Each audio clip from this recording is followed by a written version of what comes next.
Hello and welcome to Digital Transformation and AI for Humans with your host, Amy. In this podcast, we delve into how technology intersects with leadership, innovation, and most importantly, the human spirit. Each episode features visionary leaders who understand that at the heart of success is the human touch, nurturing a winning mindset, fostering emotional intelligence, and building resilient teams. In today's episode, we are diving into the next level of AI versus AI.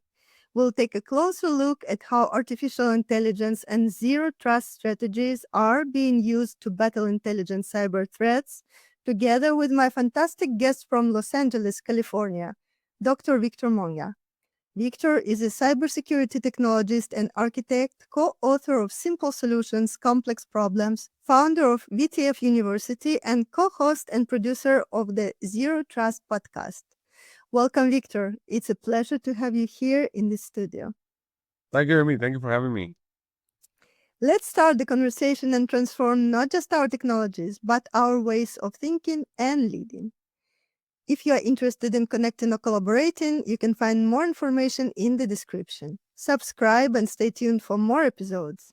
I'd also love to invite you to get your copy of AI Leadership Compass, Unlocking Business Growth and Innovation, the definitive guide for leaders and business owners to adapt and thrive in the age of AI and digital transformation.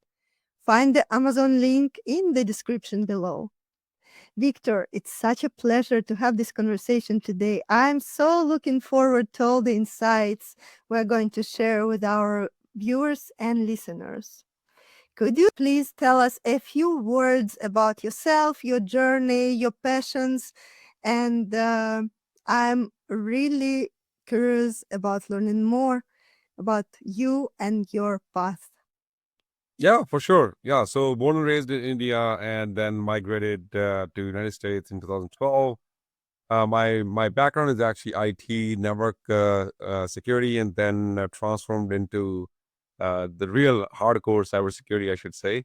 And in past 5 to 8 years, I have been security manager, leader, CISO, and recently, with all the work I have done around zero trust architecture, I have started this podcast where we bring the guests and we talk about zero trust and the actionable intel. Because there's a lot of information out there about zero trust, but not a whole lot of ways to actually how to implement it. So we talk about that. We also to cover some of the zero trust news. We talk about some of the vendors who are helping with zero trust. So that's been my passion recently. Amazing. Sounds really good. And I invite everybody to tune in and listen to those amazing episodes to find a lot of value. Victor, the theme of today's episode is AI versus AI, battling intelligent cyber threats with artificial intelligence and zero trust strategies. This concept sounds both futuristic and critical. Can you break it down for our listeners? What does it mean in real world applications, and how do zero trust frameworks integrate with AI to create defenses that evolve as quickly as the threats? Why is this a must-address issue for organizations aiming to stay ahead in the digital economy? Yeah, so let's break it down, right? So start with the AI. It's not futuristic at all, in my humble opinion. AI is here. We all are using it, so it's not in the future anymore at all. There's gonna be two camps from here onwards. One who are gonna embrace and use AI and make their lives efficient and streamlined. And the other camp is gonna be who are gonna be reluctant of trying AI and they might fall behind. So AI is nothing to be feared of. AI is yet another era that we will transform how we interact with the digital space.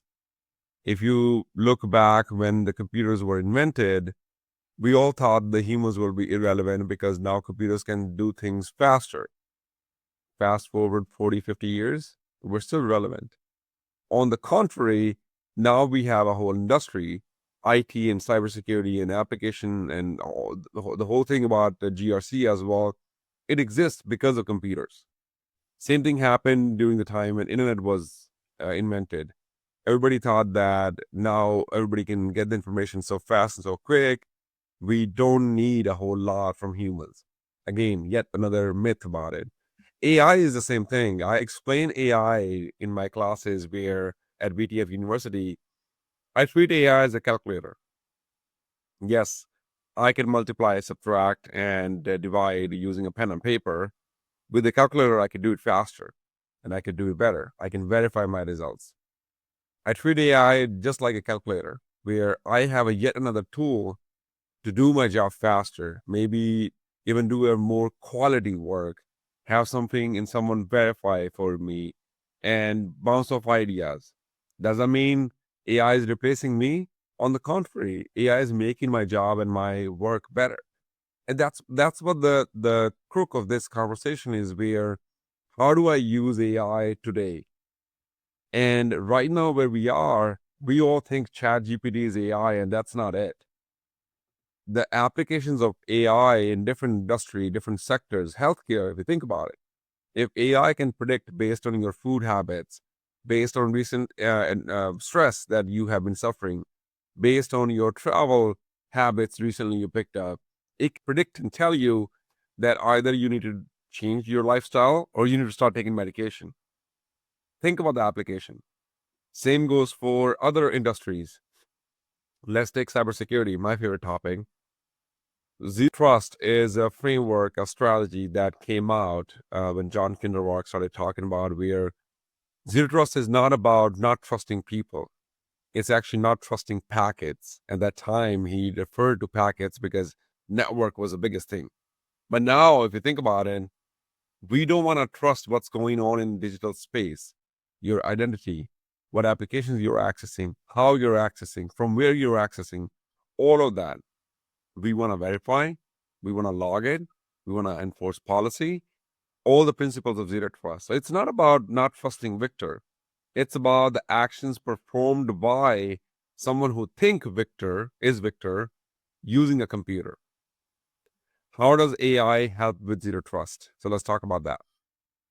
Just like the example I gave you about healthcare, same application, same principles, same things can happen in cybersecurity if by looking at different signals, different logs, different telemetry, different policies, and AI can predict that, hey, either you're going to change this policy for acceptable use, or you're going to have to enforce a technical control because we can foresee this kind of threat will be actually coming your way. Now, that's something is very powerful and hasn't happened, at least in cybersecurity, for a long time. We try to do it with SIEM, Security Incident Event Management. We try to do it with SOAR, the security orchestration mechanism. It just, we were not able to get there. But with AI, the first level, the tier one, we can get some predictability into it because now it can massively look at the data and process it. The other side of it is also verification and assurance. We always struggle with that because we don't know. We talk about the software bill of material, SBOM, Log4j is a great example, many other examples where we just don't know what softwares are being built and packaged into the software that I'm using today. Like for this recording, I'm using a software. I don't know this recording platform may be using an open source library, which might be vulnerable. But now think about it. If having an AI mechanism that can tell you, inform you, here are the softwares which are bundled in this package, and part of those can be vulnerable, maybe I have a choice, I replace them with something closed loop. Or maybe I have a choice that I accept the risk, but now I am being informed about it. And again, the applications are limitless at this point because we haven't explored all of that. In my humble opinion, we haven't explored 1% of the AI applications just yet, even though everything has AI. I walk down the aisle in my grocery store, the toothbrush is powered by AI. It literally says powered by AI. So right now we are the marketing hype of it, of AI, with a liver of use cases that we use with LLMs and Gen AI. But I think there's going to be real applications which will really help mankind to process our tasks efficiently and faster so we can get to bigger and better things. Again, if I have more time in my day, maybe I'll think about something else. Human brain can process a whole lot. We only use it, between 5 to 10%. There's a 90% that I can start thinking about it. And I think using a right calculator, aka AI today, it gives you that. I love your explanation and your vision, and I agree. We are just in the beginning of this journey, and the opportunities are endless. So it also depends a lot on how leaders are applying and developing those technologies and how it will, in reality, define the development for the humankind. With your extensive experience in cybersecurity, can you give us a high-level overview of how AI has redefined the rules of engagement in cybersecurity and standout advancements that CISOs should be embracing or changes they need to mitigate? How can leaders balance rapid adoption with minimizing risks?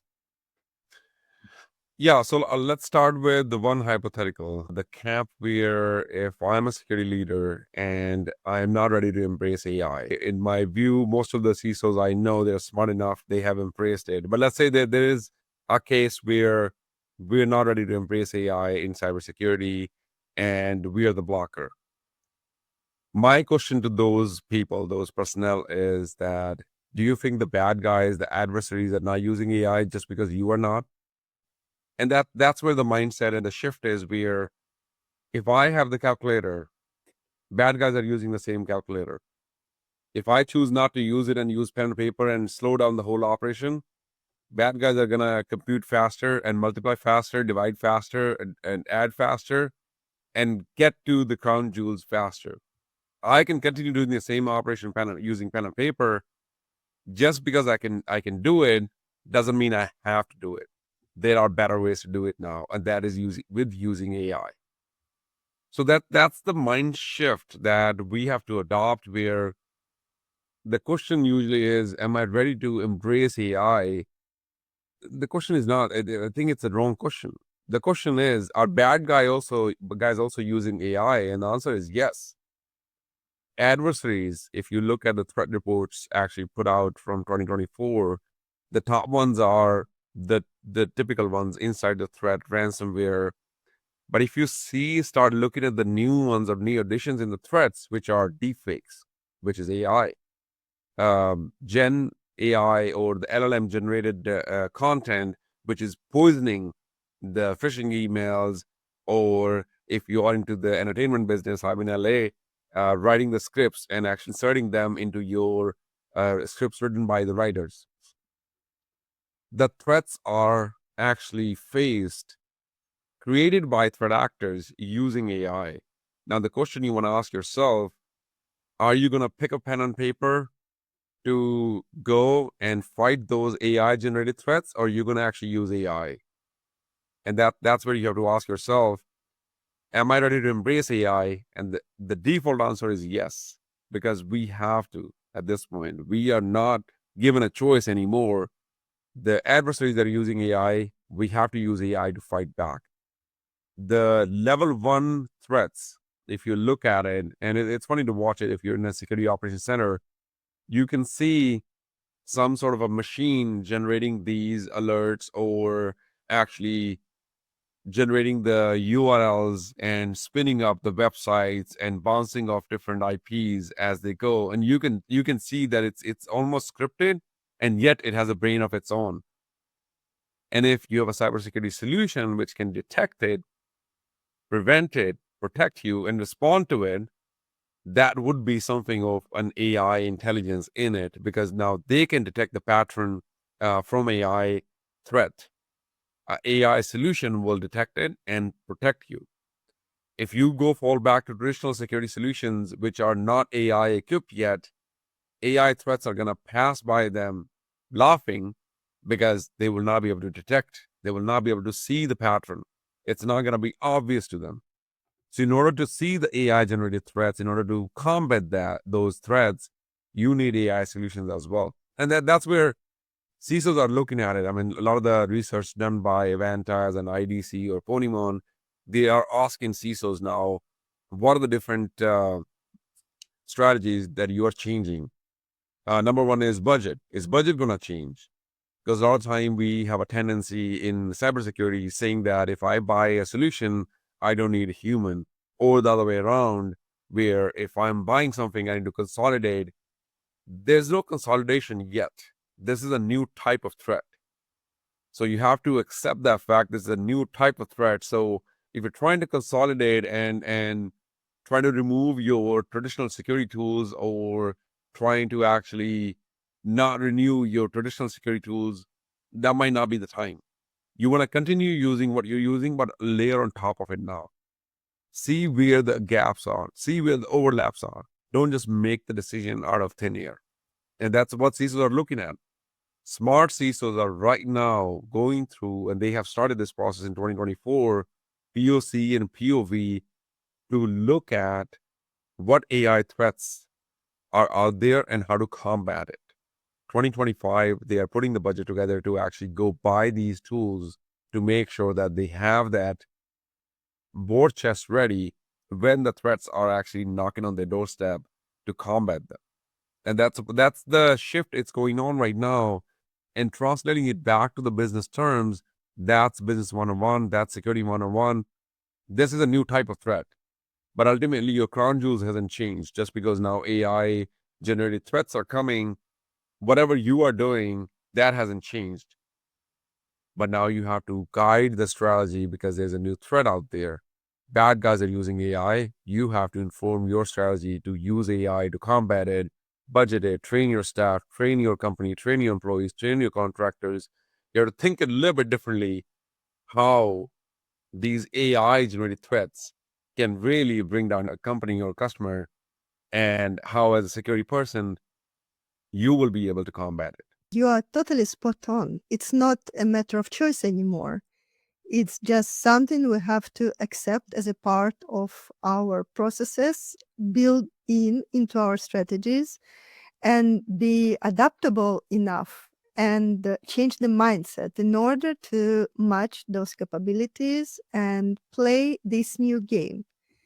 So I totally agree, and it's great that you highlight that side of business development and technologies development as well. Victor, cyber threats are evolving faster than ever before. So let's dive a little bit deeper into this topic. Could you share specific examples of how artificial intelligence powered tools are fighting fire with fire to combat these intelligent threats? Are there breakthrough technologies, use cases, or maybe innovative approaches that businesses should prioritize for immediate impact?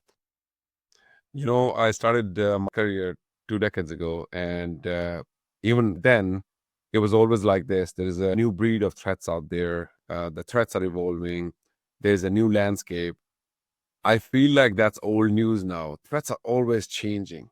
But what's constant is your business, your crown jewels. And that's what I always keep going back to it. Where, as a security professional, as a security leader, you have to have, almost think of this way. You have a protect surface.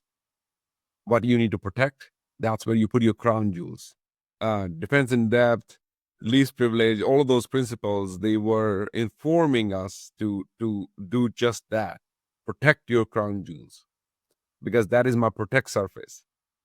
And then you have your attack surface, and that's where the infinite possibilities of threats come in. My attack surface is where either someone from internal or inside threat can go and grab my database, or grab the customer list, or grab whatever is your crown jewels. Someone external, maybe a new APT group, or maybe someone who's really mad at me, or someone maybe trying to explore a ways of hacking, and they stumble upon my website, and from there they found a vulnerability and exploited it. That's my attack surface. AI fighting AI, that's not new. Machines have been fighting machines for a long time. Now they just have a brain of their own. They can actually pivot on their own. When I used to teach threats a decade ago, we used to use the term polymorphism, where the code will change on the fly based on the controls and based on what the blocking is happening. So think of this way. If I send a malware today to Amy because she has a vulnerability on her computer, maybe her antivirus will block it, and that'll be it. But that's just machine, malware, machine, antivirus fighting with each other. And that's about it. AI takes it to a different level because now what can happen in my malware, if actually it has a brain of its own and connected to internet, when it reaches Amy's computer, it's going to scan and it's going to detect that there's an antivirus. So maybe it will not do anything bad, or it will almost go quiet mode and wait until there's a vulnerability in that antivirus, or maybe there's a space in the policy, or maybe there's a way of between the shutdown and hibernation. Whatever the million ways, it can find a way to actually bypass that control and then exploit it. Now that's AI versus AI. This is where I think it's fun to watch it, where the industry is going. A lot of times we are seeing the low level threats generated by AI and the cybersecurity solutions, which are powered by AI and have brain of their own, they're fighting with each other. It's creating additional noise that we didn't need it. If you think about it, if we didn't have AI, this is almost like a opposite of the solution, which is we created a problem of our own as well. We created AI so that bad guys can use it, and now obviously the good guys have to go and fight that. So there is a layer of noise that's created by AI, which is again bad guys trying to get in, good guys trying to fend off. That layer is the part where almost we're trying to make it invisible. If it happens, make it invisible so that our human analyst doesn't have to worry about it, don't have to look at it. Sure, it's in the records. But on the other side of AI and all of this is the data sets. And my audience, my listeners here, if this is the first time you're hearing about the term, every AI, they actually really lives upon data sets. That's how they train their models. If you look at all the Gen AI models out there right now, ChatGPT, Cloudy, Gemini, all the other ones, Copilot, they live and thrive upon the data sets. That's how they train it. So whatever I train today, it might be out in 12 months in the new model. So the data sets is the most important. So as a security professional, sure, you have the cybersecurity solutions which are using AI, but as a business, what's unique that you can do about it is that you want to look at how AI solutions, tools out there will use my data as a data set to train their models.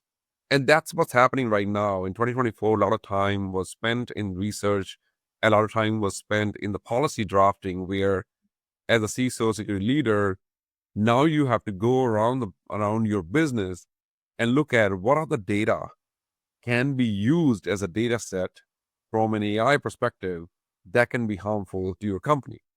If you're a pharmaceutical company, you might have so many researches going on. Imagine you're Pfizer. You have a lot of research going on in medicine world.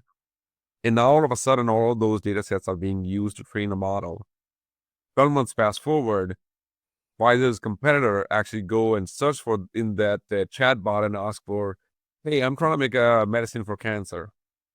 Can you suggest me 3 formulas which will reduce the time to make it in 12 months and get FDA approval in next 3 years? That's it. Pfizer is done because billions of dollars, if not millions, go into before the product is actually put on the shelf. That investment is everything for that company.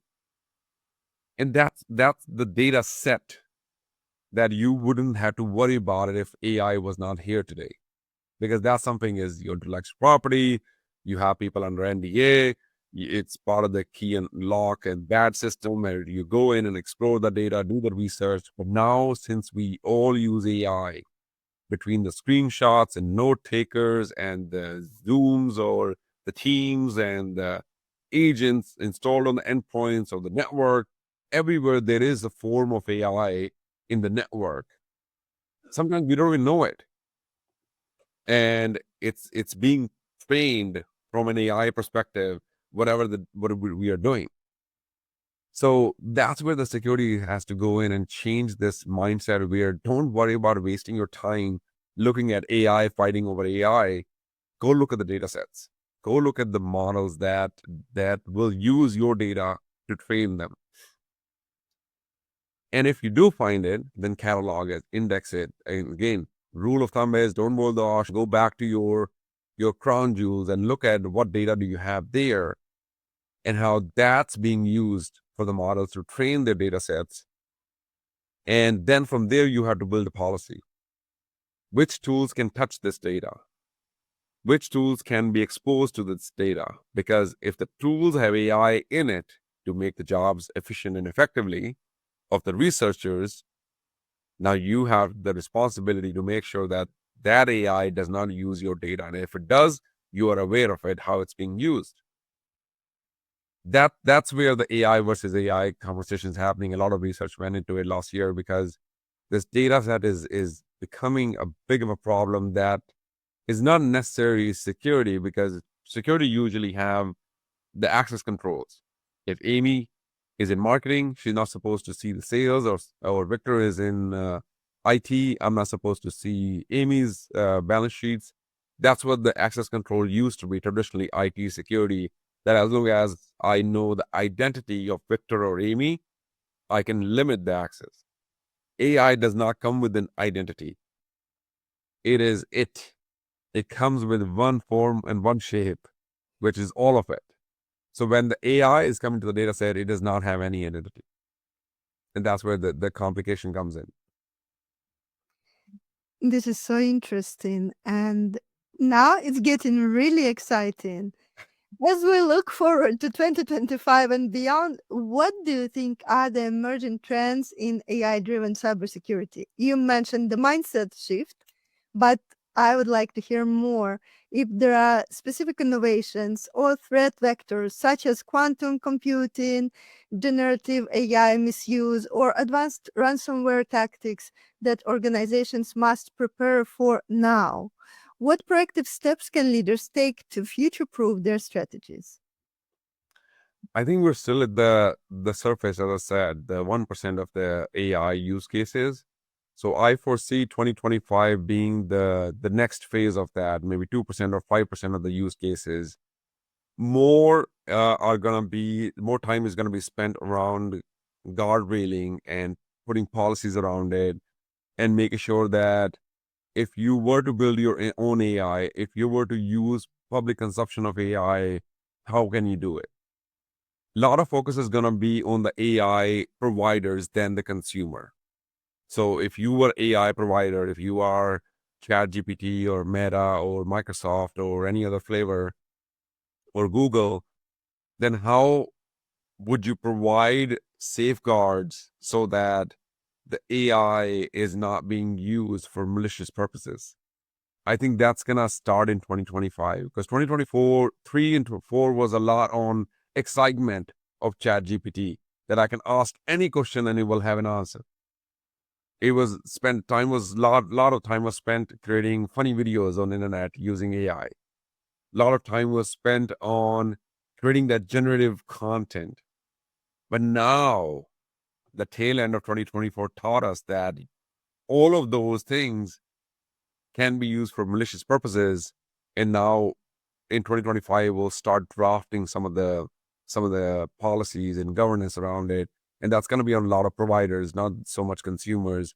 Cloud Security Alliance is putting together a AI control matrix, and it's out for peer review. If you want to look at it, go to cloudsecurityalliance.org and you can see it. That's where you can see now the organizations and a lot of the institutions are putting together some sort of control matrix, some sort of controls. If you were to build and consume and provide AI, what are the rules of the game? And that's where I think 2025 is going to be. For strategy perspective, back to basics. Just go back to basics. Don't be distracted because it's a term of AI. Don't be distracted by the marketing hype. Go back to basics, fundamentals. What are your crown jewels? What is your attack surface? What is your protect surface? AI is a new threat and treat it as such. put your strategies, put your program, mature your staff, train them accordingly to tackle this new threat.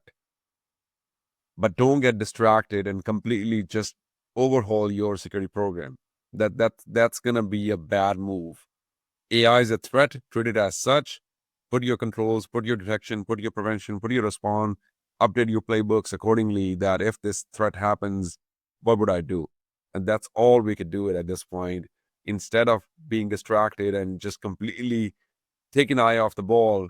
Because keep in mind, if you start putting a lot of efforts into AI, threat mitigation, and completely tear your eyes off the ball, the adversaries are also going to use the traditional attacks as well, which are non-AI, if you will. So you have to keep up the lights and continue building on that one as you will consider AI as a threat. And just like any other threat, how do we handle it? We look at it, if we are the victim or can be the victim, how AI can impact you, if AI threats are going to impact you, and do you have a playbook ready to actually roll if that happens? And that will get you going for 2025. I'm just getting a little bit of regret that I don't work directly with cybersecurity because it becomes increasingly important, increasingly exciting, and all those new technologies and opportunities and everything what is going on today, and we're the very first generation who has access to all those opportunities and also needs to find the solutions to the new problems and emerging trends nobody else needed to deal with. This is really interesting. Victor, collaboration has become increasingly critical in the cybersecurity world. How do you envision AI facilitating partnerships between organizations, government bodies, and even competitors? Are there examples of how a collective defense approach powered by AI has already made a significant difference? How can leaders leverage this model effectively in their own ecosystems? It's not just cybersecurity. I think in general, people thrive of one partnership because what I have to offer, maybe someone can't, and what they have to bring on the table, maybe I can't. So businesses around the globe, and it's nothing new, partnerships have been the cornerstone for a business, for an enterprise to move forward. AI is bringing another layer of that where if and this is something I've seen it personally in my life where I'm not good at something as simple as writing effective emails. Maybe the way I used to write is something that doesn't come across that professional or doesn't bring the point across. Doesn't mean I don't have a good idea. It just means I cannot communicate. This is going to actually help globalization and bring those partners in the limelight where they were not able to build the partnerships, especially in the Western countries where now they can. Using generative AI, they can bring their point across because they can speak in the native language. AI using ChatGPT, Gemini, Cloudy, whatever the flavor that you're using today, you can actually transform that language into English, properly write an email, even proposals, one-page solution briefs, whatever that is, that's happening. Same goes for our internal teams. If I were to hire a talent, I don't need to just look into my city or my town or my state. I can go around the globe now. Because even if English is not their first language, or if they're not comfortable actually communication wise, they can actually use AI now to bring their point across. Now, it's a double-edged sword. I will highlight that right now.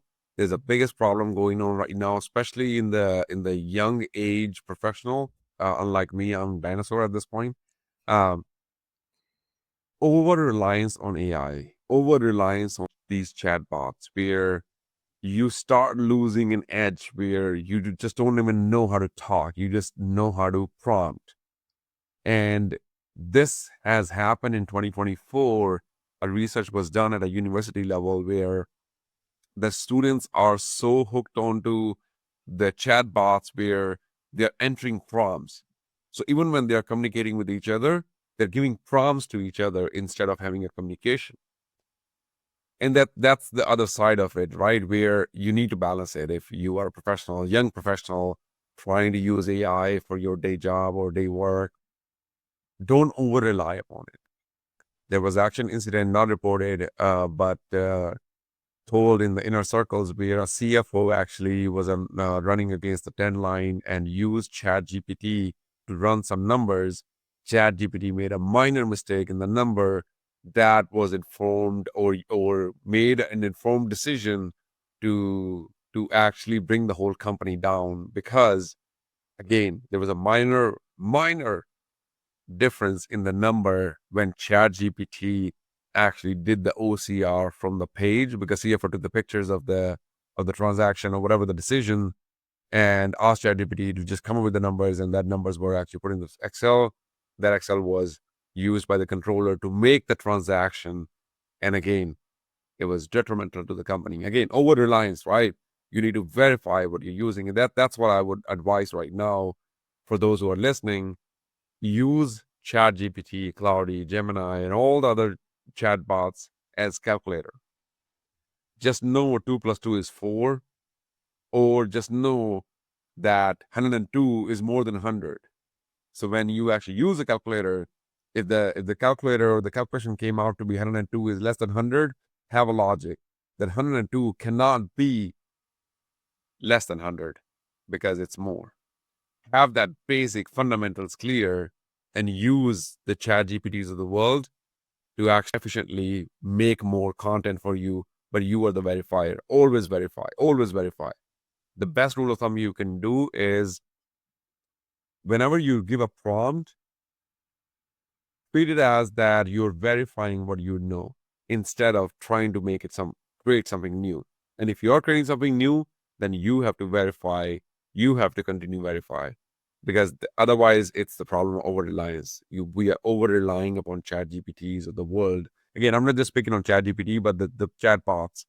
We're just so over relying on it that we're gonna lose our edge of being human. And we don't want that. That's the whole conversation right now where a lot of people are saying we don't want to use AI because we don't want to lose the touch of being human. We both can coexist. We humans have to decide how to coexist. We have to make our own space, our own room, our own voice. That is verifying what you get out of these AI tools. This is the essence. And I'm so grateful that you are mentioning this dimension because this is exactly what we have to do. We have to stay in control. And it gets faster and faster and more stressful because we have to match basically the AI capacities with our capacities in a way in order to catch up with everything what's going on. And a lot of people get burned out and overwhelmed just because it is a fast-paced fast-paced game, and not everybody is in the place to keep up with this pace. So it's not always easy, but it is absolutely crucial to define who is in charge and stay in control while you're using all those solutions, because otherwise it might lead you to extreme problems, exactly as you mentioned before. And you and only you are in charge for the outcomes anyways as a human being. So it is really important to be responsible and keep in mind who is the boss for the moment and take that approach and apply it to everything you are doing with the support from the side of latest technologies. Victor, you already mentioned the area of budgeting before, but for small and medium-sized businesses that often operate with constrained budgets, adopting AI and zero-trust strategies can feel like an uphill battle. What practical, high-impact steps would you recommend to help these companies and businesses build strong security foundations while maximizing return on investment? How can they prioritize efforts in a way that makes the most sense for their size and resources? I'll give a personal example. My family, growing up, we were not that rich. So going to a shop where it's something shiny or they have it on sale, My dad will always say, "Do you need it?" And that's a principle I will give it to the small business owners as well and SMB industry, that what do you need? Do you need it? Just because something's shiny out there doesn't mean you necessarily need it. Doesn't mean that that fits your business requirements. That doesn't mean that fits your IT or security requirements. So that's the essence of it. Do you need it? Just because AI is out there and there are 30 different flavors of AI, do you need it? And if yes, then what do you need? Chat GPT or the chatbots are not the extent of AI when it comes to SMB. Yes, you can use it. But at the end of the day, for SMB, if they have less manpower, they're trying to be efficient into their process and want to run lean, then you need to have requirements. Does that mean I don't have enough people to actually look at the logs and I need an AI solution to actually correlate all the logs and just tell me when it's really to the burning point? Maybe that. Or I don't have enough money to actually pay for professional services. I need an AI solution that will configure or keep me up to date with these antivirus or Windows update or Linux update or whatever that is. Or it could be I have someone internally, then they don't have the IT background, but they would like to learn more about it. They would like to grow into it. Maybe I need an AI tool which will help them get better at the job, but the human is going to verify it. So again, back to what do you need? Do you need it?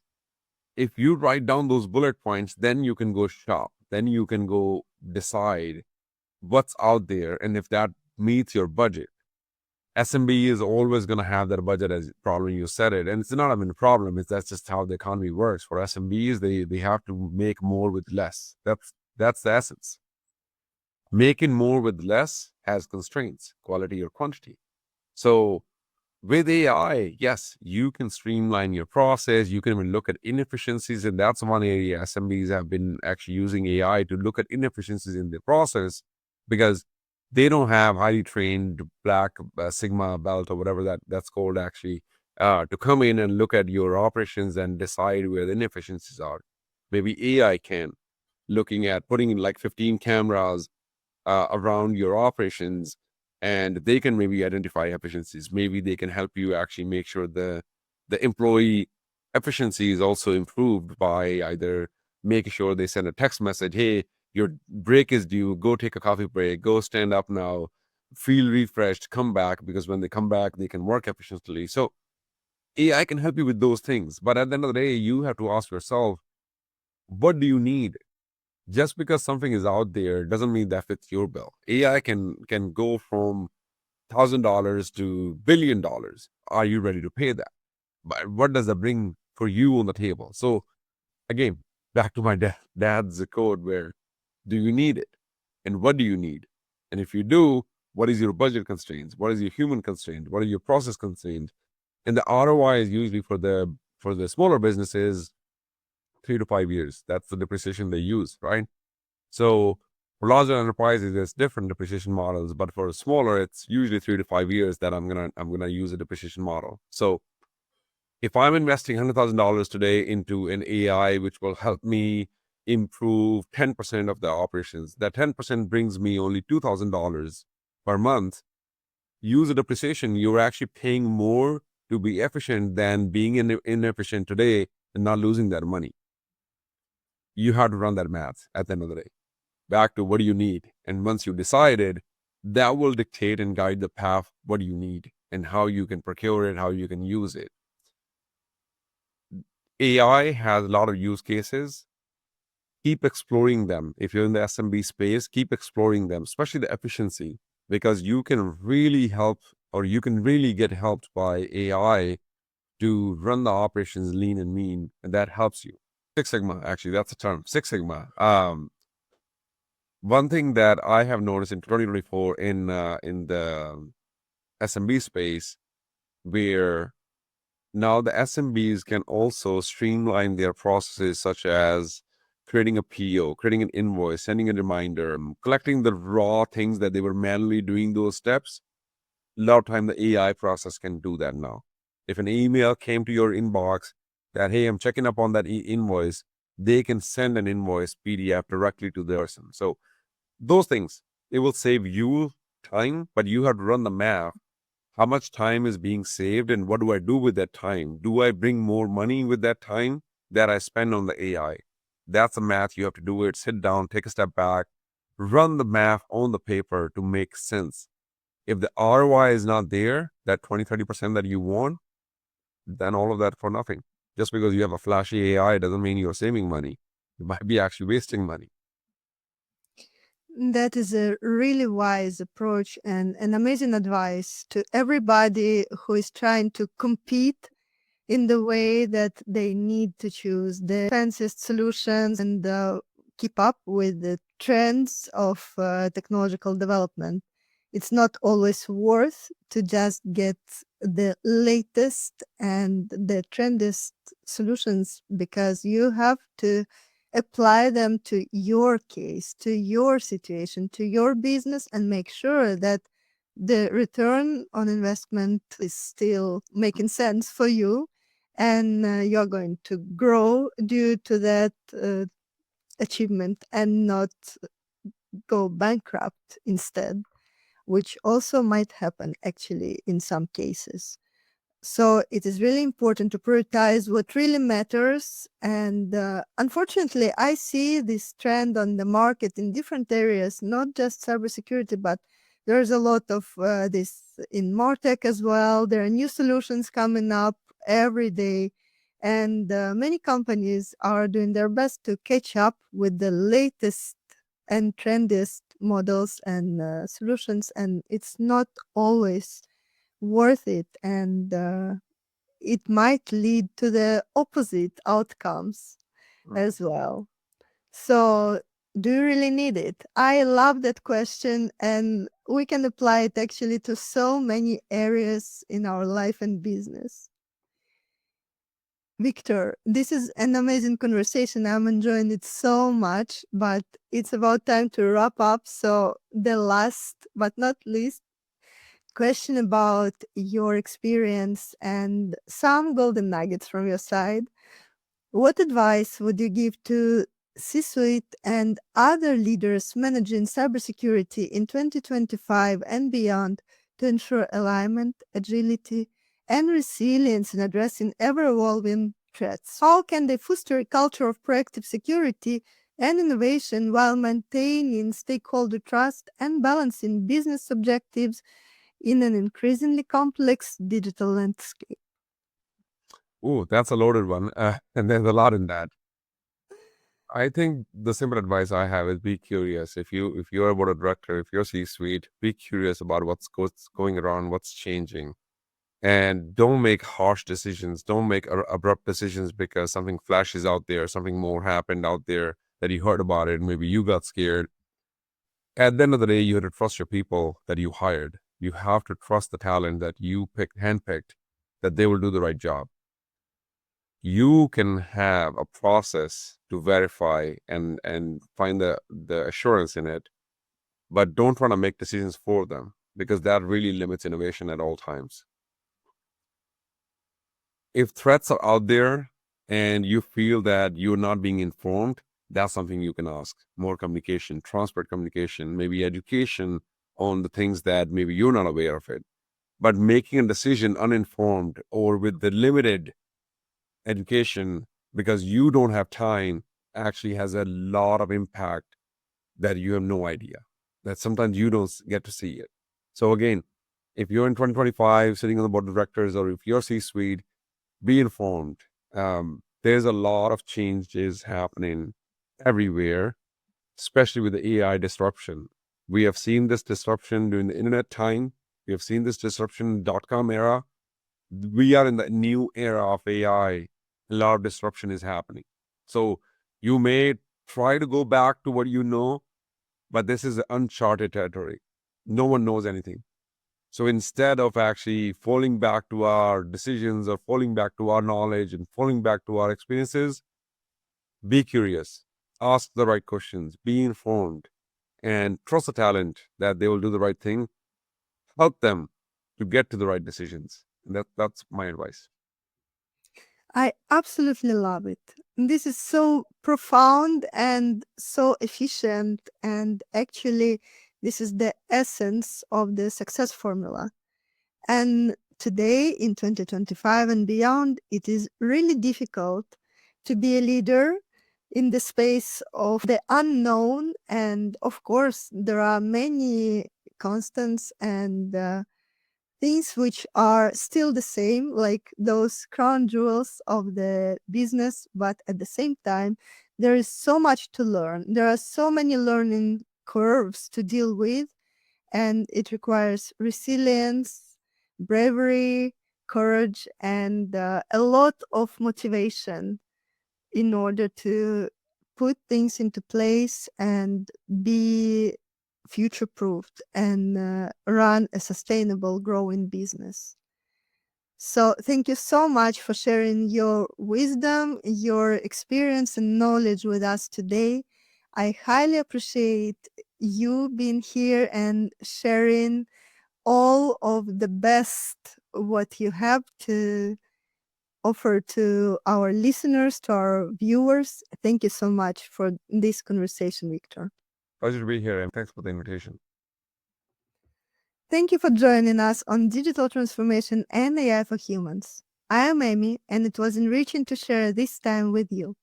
Remember, the core of any transformation lies in our human nature, how we think, feel, and connect with others. It is about enhancing our emotional intelligence, embracing a winning mindset, and leading with empathy and insight.